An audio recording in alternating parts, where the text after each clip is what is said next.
Hello friends, welcome to our channel. आज की इस वीडियो में हम बात करेंगे TMDL tabular model definition language के एक और यूज़ केस को, जहाँ पे हम TMDL व्यू को यूज़ कर सकते हैं अपने मॉडल को ऑप्टिमाइज़ करने के लिए।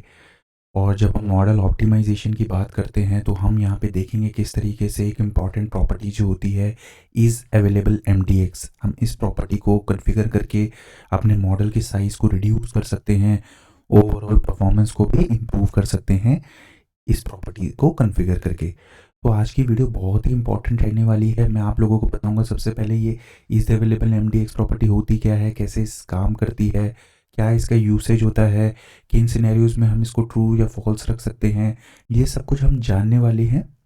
तो सीधे चलते हैं अपना टॉपिक की ओर, प्रैक्टिकली समझते हैं। तो अब हम क्या करेंगे, सबसे पहले मैं आप लोगों को अपने मॉडल को शोकेस करूंगा। यहाँ पे मॉडल में मैंने सिंपल स्टार स्कीमा लिया हुआ है। Here we have the fact table and to this fact table we have two dimension table attached and all the tables, यहाँ पे आप देख सकते हैं सारी tables all are in import mode only. तो दिस इज द केस। अब हम करेंगे क्या, सबसे पहले हम ये देखते हैं ये इज अवेलेबल MDX प्रॉपर्टी होती क्या है। तो जैसे आप लोगों को नाम से पता लग रहा है, सबसे पहले मैं यहाँ अपनी TMDL व्यू में अपने फैक्ट टेबल को यहाँ पे लेके आ जाऊँगा। और ये भी एक इम्पॉर्टेंट समझने वाली बात है, ये प्रॉपर्टी मेरे एट्रीब्यूट्स यानी कॉलम लेवल पे काम करती है। तो लेट सपोज मेरी कस्टमर आईडी है, मैं यहाँ पे आप लोगों को दिखा देता हूँ। सबसे पहले he is available MDX property मेरी यहाँ विजिबल है। इस प्रॉपर्टी के करस्पॉन्डिंग मुझे दिख रहा है Boolean value that indicates whether the column can be excluded from usage in MDX query tools. False if the column can be excluded from usage in MDX query tools, otherwise true. तो कहने का मतलब है, जब बात आती है MDX की, तो आप लोगों को पता होगा एक हमारी एक मैं कहूँगा प्रीवियस एक टेक्नोलॉजी जिसके अंदर हम SSAS मॉडल्स बनाते थे।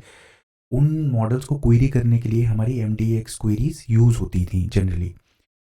तो आज के केस में अगर हम बात करते हैं तो MDX क्वेरी को हम यूज़ करते हैं जब हम एक्सेल को यूज़ करें। तो एक्सेल को के बिहाइंड अगर हम देखें, जब एक्सेल हमारे टेबुलर मॉडल से कनेक्ट होता है, ये हमारा जो सिमेंटिक मॉडल है हम इससे कनेक्ट करते हैं जब अपने एक्सेल को, तो पीछे से MDX क्वेरी ही फायर होती है।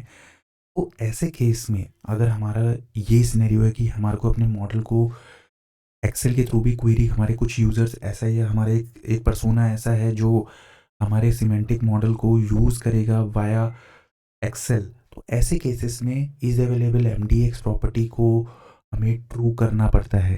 तो ये एक इम्पॉर्टेंट कैरेक्टरिस्टिक है is available in MDX, whether we need to keep it as true और फॉल्स। ये डिपेंड करेगा आप लोगों का सिनेरियो क्या है, आप लोगों के एक्सेल यूज़र्स हैं या आप लोगों के एक्सेल यूज़र नहीं हैं। तो अब हम क्या करने वाले हैं, सबसे पहले हम ये देखेंगे कि डिफ़ॉल्ट सिनेरियो पावर BI में कैसे होता है। हम ये समझेंगे कि डिफ़ॉल्ट सिनेरियो में क्या होता है। लेट सपोज अगर मैं इस अवेलेबल MDX प्रॉपर्टी को नहीं या मेंशन करता, तो बाय डिफ़ॉल्ट क्या हो रहा होता। देखिए बाय डिफ़ॉल्ट क्या होता है, मेरे सिमेंटिक मॉडल में एक्सेल के थ्रू एनालिसिस करना हमेशा अवेलेबल रहेगा। इसका मतलब है बैकएंड में due because this property is not set to false, तो होगा क्या, एट्रीब्यूट हिरार्कीज जनरेट हो जाती हैं। अब ये एट्रीब्यूट हिरार्कीज क्या होती हैं, कैसे काम करती हैं, इन्हें देखते हैं सबसे पहले। तो मैंने यहाँ क्या किया हुआ है, अपने मॉडल को यहाँ पे ओपन किया हुआ है डेक्स स्टूडियो में। तो मैं यहाँ एडवांस्ड में जाके एनालाइज इन एक्सेल को क्लिक करता हूँ। तो इससे होगा क्या, मेरा जो सिमेंटिक मॉडल होगा वो एक्सेल में एनालिसिस के लिए ओपन हो जाएगा। तो यहीं से हम स्टेप बाय स्टेप समझेंगे कि किस तरीके से और किन सिनेरियोज में मेरी ये चीज़ें इंपॉर्टेंट हो जाती हैं, ये इज़ अवेलेबल MDX और ये सारी चीज़ें इंपॉर्टेंट हो जाती हैं। तो अभी हम देख सकते हैं, अभी करंट सिनेरियो में मेरे सारे जो कॉलम्स हैं मेरे डायमेंशन के और मेरी फैक्ट टेबल के, वो सारे अवेलेबल हैं। तो मैंने यहाँ पे क्या किया है, क्योंकि मेरी अभी बाय डिफ़ॉल्ट क्या होता है, is available in MDX is true, ये प्रॉपर्टी ट्रू होती है अगर हम इसको एक्सप्लिसिटली फॉल्स नहीं कर रहे हैं। तो इस वजह से ये मेरे एनालिसिस के लिए सारे कॉलम्स इस वक्त मेरे सिमेंटिक मॉडल के यहाँ पे अवेलेबल हैं। तो मैं कुछ भी, मान लीजिए कस्टमर एज को रो में भी लिख सकता हूँ एंड मान लीजिए सेल्स क्वांटिटी है, इसको मैं वैल्यूज़ में भी डाल सकता हूँ। इस तरीके से मेरा आउटपुट ईज़िली विज़िबल है। इसी तरीके से मैं यहाँ सेल्स क्वांटिटी को कॉलम में भी रख सकता हूँ। यानी मेरे सारे कॉलम्स जो हैं वो मैं एज़ ए रो भी यूज़ कर सकता हूँ, सारे एट्रीब्यूट्स, एंड वो कॉलम्स के तरीके से भी यूज़ कर सकता हूँ।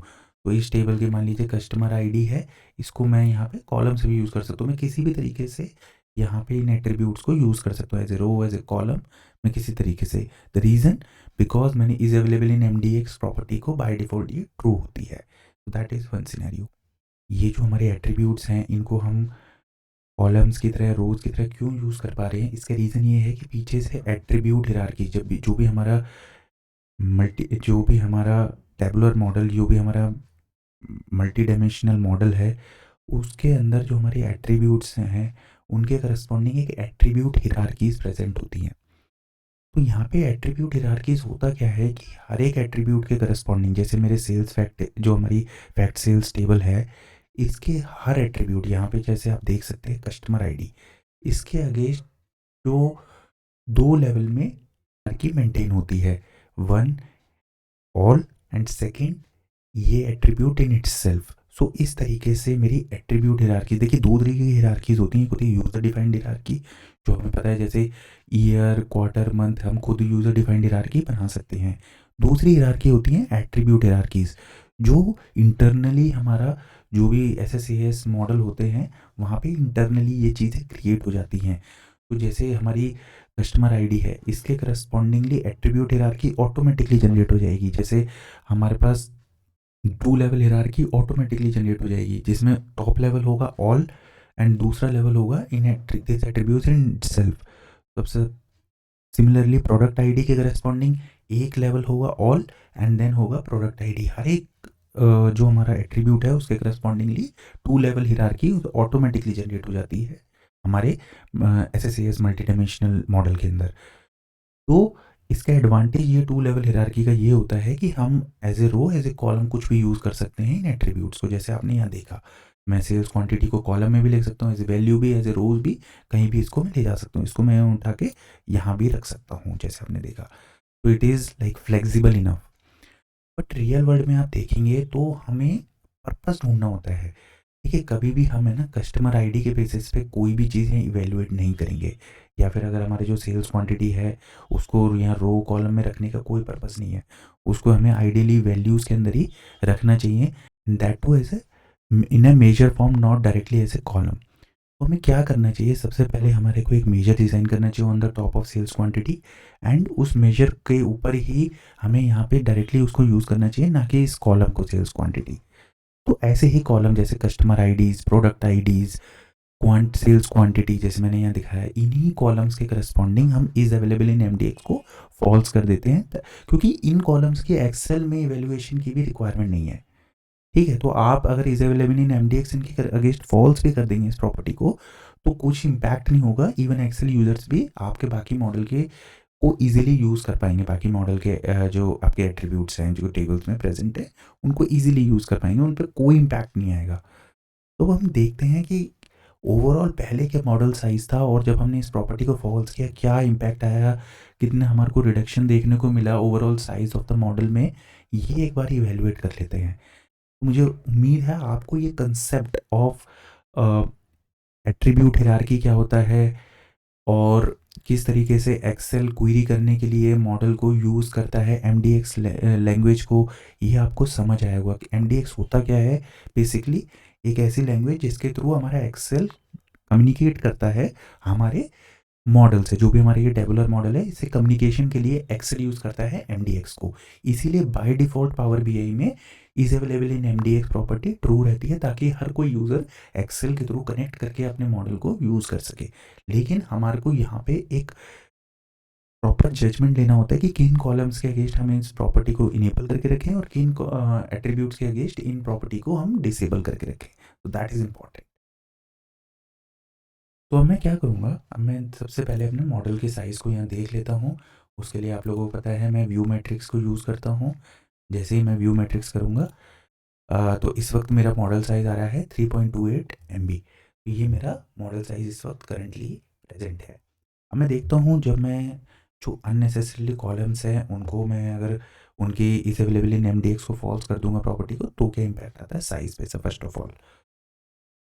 और इसके लिए मैं क्या करूँगा, इसके लिए मैं पहले जैसे एक्सटर्नल टूल्स जो हमारा टेबुलर एडिटर था उसकी यूज़ होता था इसके लिए। बट अब हम डायरेक्टली क्या कर सकते हैं, through this T M D L view मुझे क्या लिखना है, अपने कस्टमर आईडी के against is available in M D X and simply keep it as false. And similarly मैं इसको कॉपी करके प्रोडक्ट आईडी को भी फॉल्स कर देता हूँ यहाँ पे।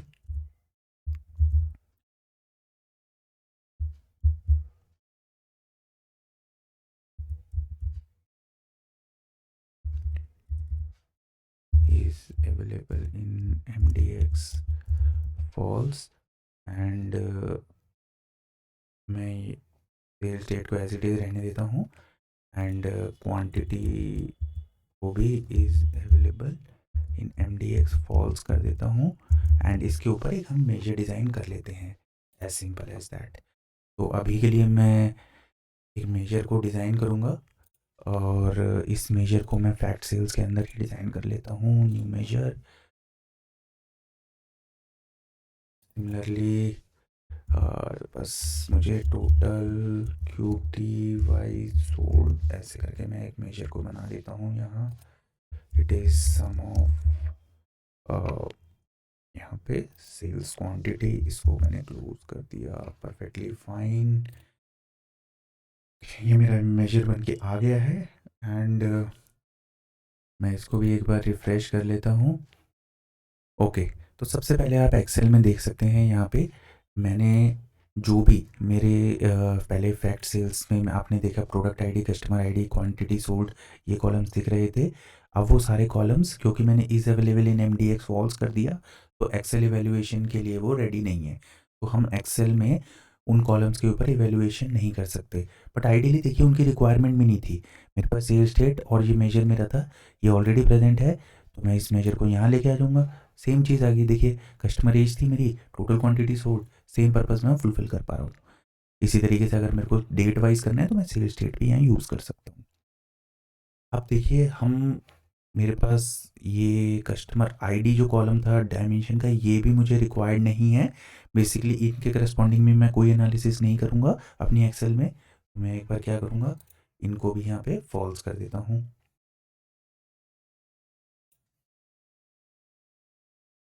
तो एक बार मैं अपने इनको भी ले आया हूँ, प्रोडक्ट आईडी, इसको भी इन MDX फॉल्स कर देते हैं। और जैसे आप फॉल्स करेंगे और सेव करेंगे वो कॉलम एनालिसिस से रिमूव हो जाता है इन एक्सेल। एंड सिमिलरली मैं डिम कस्टमर में से भी इसको कस्टमर आईडी को फॉल्स कर देता हूँ इन MDX। इसको अप्लाई कर देते हैं, परफेक्टली फाइन। तो इस तरीके से आप लोगों ने क्या किया, हम लोगों ने इसको ऑल टुगेदर इन कॉलम्स को एक्सेल एनालिसिस से रिमूव कर दिया। अब आप देखेंगे जैसे ही यहाँ पे मैं अगर रिफ़्रेश करता हूँ तो आप देख सकते हैं कस्टमर आईडी मेरा डिम कस्टमर्स है एंड प्रोडक्ट आईडी, मैंने प्रोडक्ट आईडी को भी सेव किया है। प्रोडक्ट आईडी क्यों विजिबल नहीं है यहाँ, एक सेकंड में चेक कर लेते हैं। ये मैंने इज अवेलेबल इन MDX से किया था, इसको मैं एक बार चेक कर लेते हैं। हम यहाँ पे प्रोडक्ट आईडी को भी फॉल्स किया था हमने डिम प्रोडक्ट के, और इसको अगर हम रिफ़्रेश करते हैं, ओके, डिम प्रोडक्ट आईडी भी यहाँ से रिमूव हो गया है डिम प्रोडक्ट से। So customer ID dim customer से and product ID dim product से रिमूव हो गया है। तो इस तरीके से मेरा एक्सेल पे कोई इम्पैक्ट नहीं आया यहाँ पे। और जो मेरे रेलिवेंट कॉलम्स थे मैं उनको अभी भी एक्सेल में इवेलुएट कर सकता हूँ, पिवट टेबल में यूज़ कर सकता हूँ ईजिली। एंड अब अगर हम अपने साइज़ को एक बार इवेलुएट करते हैं, क्या साइज़ आया है इतना सब कुछ रिडक्शन के बाद। ओके, तो साइज़ में आप देख सकते हैं अभी ज़्यादा इम्पैक्ट नहीं आया है, यहाँ पे ऑलमोस्ट सेम ही यहाँ पे दिख रहा है। द रीज़न बीइंग क्योंकि यहाँ पे हमने जो हमारा जो टेबल का साइज़ था, बेसिकली जब आप रियल वर्ल्ड में यूज़ करेंगे तो आपका टेबल का साइज़ बहुत ज़्यादा बड़ा होगा। तो ऐसे केसेस में आपको इम्प्रूवमेंट और ज़्यादा तब दिखेगी जब आपका साइज़ बहुत बड़ा फैक्ट टेबल का हो जाएगा। लेकिन एक सिनेरियो हम ये लेके चलते हैं कि हमारे को एक्सेल में कोई एनालिसिस नहीं करनी। लेट्स सपोज हमारा ये ऐसे केस था कि हमें एक्सेल में एनालिसिस ही नहीं करनी थी, हमारे को सिंपल मॉडल को पावर बीआई में ही हमारे को सारी जो भी एनालिसिस थी वो परफॉर्म करनी थी। तो ऐसे केसेस में एक बार देख लेते हैं, अगर हम सारे कॉलम्स को is available in MDX false कर देते हैं, क्या कुछ इम्पैक्ट देख पा रहे हैं, देख पाएंगे हम इतने छोटे मॉडल पे। तो ये एक बार चेक कर लेते हैं। तो इस केस के लिए मैं क्या करूँगा, मैं अपने सबसे पहले फैक्ट में जाऊंगा क्योंकि उसका साइज सबसे बड़ा है मेरा यहाँ पे। तो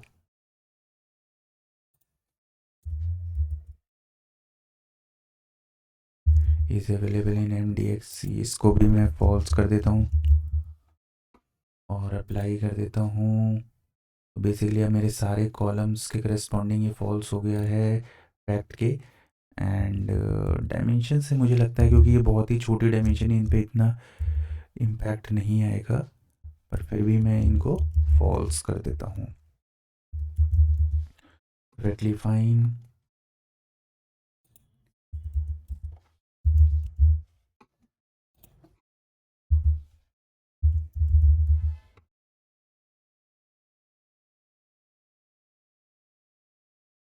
तो मैंने यहाँ भी कर दिया है एंड कस्टमर के भी सारे कॉलम्स को एक बार इसको भी मैं फॉल्स कर देता हूँ। कस्टमर जेंडर को भी हम quickly false is available in MDX. By default सब कुछ ट्रू होता है तो हमें एक्सप्लिसिटली इसको फॉल्स करना पड़ता है। Is available in MDX, it's false, लाई। Perfectly fine. तो अब हमारे आइडियली एक भी कॉलम यहाँ इवेल्युएशन में नहीं आना चाहिए। ओके, यहाँ पे फिर सेल्स के साथ बढ़ चुके हैं कस्टमर के, ये प्रोडक्ट कैटेगरी के बाद चेक कर लेते हैं। यहाँ पे ये क्यों नहीं, प्रोडक्ट को एक बार हम चेक कर लेते हैं। ये भी हमारा product ID false, product name false, category false, sub category को भी एक बार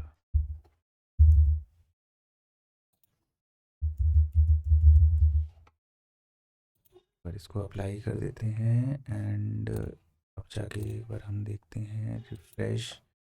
देखिए अब हमारे सारे कॉलम्स के करस्पॉन्डिंग हमने इसको फॉल्स कर दिया, तो हमारे एक भी कॉलम अब एक्सेल में एनालिसिस के लिए रेडी नहीं है। तो हम एक्सेल के थ्रू एनालिसिस नहीं कर सकते अपने मॉडल को कनेक्ट करके। लेकिन हमारा तो इंटेंशन ही पावर बीआई में एनालिसिस थी। तो अब हम देख लेते हैं एक बार मॉडल के साइज़ पे क्या इम्पैक्ट पड़ा। देखिए यहाँ पे हमारा थोड़ा इम्पैक्ट, जैसे पहले 3.28 था, क्योंकि बहुत छोटा मॉडल है, थोड़ा इम्पैक्ट यहाँ पे हम देख सकते हैं हुआ है जब हमने सारे कॉलम्स को कर दिया।